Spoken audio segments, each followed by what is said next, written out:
How to fix high RAM, memory, CPU disk usage on Windows 11 or 10. Hello guys, this is Sarah from Create, Login and Delete. Let's get started. So first press your Window and R button and then type services.msc and click on OK. So this is set alphabetically, so come down to the S and go to sysmain here. Right click on it and click on Properties. So go to Startup Type and click on this arrow here. And then click on Disabled and click OK and Apply. So the next thing you can do is go to your Task Manager, and you can do that by clicking on the search bar and typing Task Manager. Open your Task Manager here.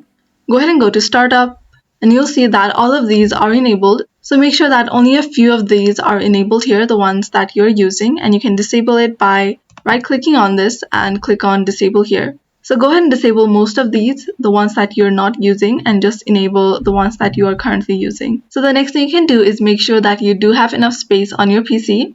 So make sure that this used up space is not red, that it's either blue or green. Another thing you can do is click on Window and R button again, and go ahead and type sysdm.cpl and click on OK. So go over to this advanced part here. Go to Performances and click on Settings, and then select this Adjust for Best Performance and click on OK. So another thing you can do is make sure that your Windows is updated, and you can do that by typing Windows at the search bar here. So go to Windows Update Settings. So if an update is available, make sure you update your Windows. So this is how to fix high RAM, memory, CPU, disk usage on Windows 11 or 10. Thanks for watching till the end, and don't forget to like, share, and subscribe.